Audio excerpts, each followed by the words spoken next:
Starbucks posted a letter to its employees Monday saying it intended to bargain in good faith with the workers who recently voted to unionize in Western New York.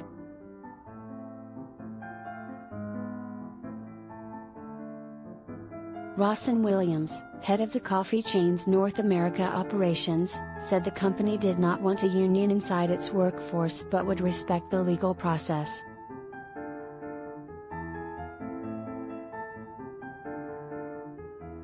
This means we will bargain in good faith with the union that represents partners in the one Buffalo store that voted in favor of union representation, Williams wrote.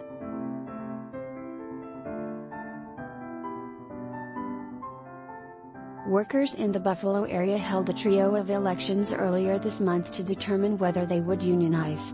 The union won the election at one store, on Elmwood Road in Buffalo, and lost at another, on Camp Road in Hamburg.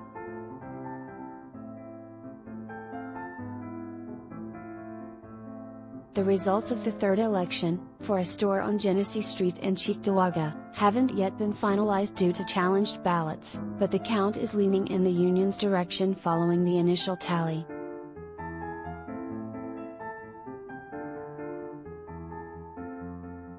One question looming over the union's recent victory is what sort of posture Starbucks will strike during bargaining.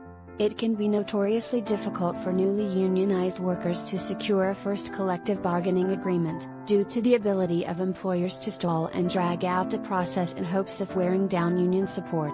Research has shown that in a quarter of cases, workers still don't have a first contract after 3 years of bargaining.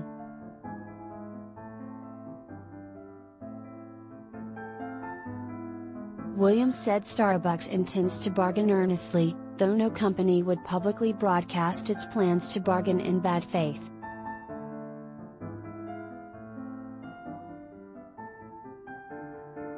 Our hope is that union representatives also come to the table with mutual good faith, respect and positive intent, she said in her letter, which was first reported by the New York Times.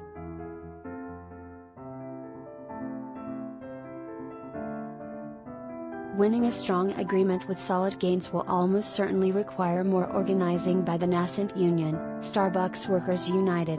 The union is part of Workers United, an affiliate of the 2 million member Service Employees International Union.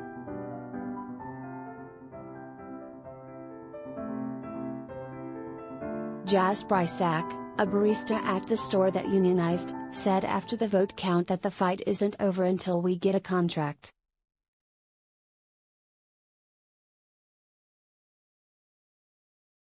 I'm optimistic that at the end of this Starbucks will listen to its partners if they vote for it, but who knows, Richard Bensinger, a labor organizer working with the Starbucks employees, recently told HuffPost.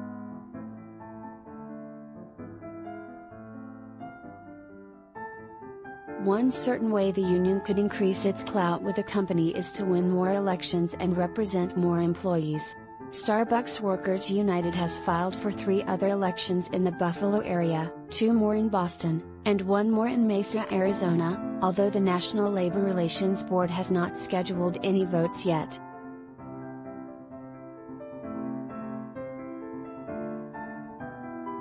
Starbucks has 9,000 corporate-owned stores in the U.S., none of which were unionized until now. Many of the workers at its licensed locations, such as at airports, are already covered by collective bargaining agreements. The company went to great lengths to try to dissuade Buffalo workers from organizing, dispatching outside managers and even Williams, a top executive, to the stores where elections were being held.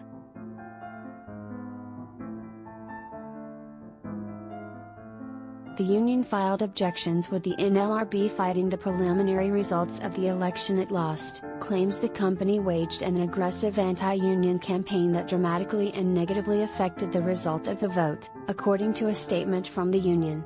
Starbucks has denied those allegations.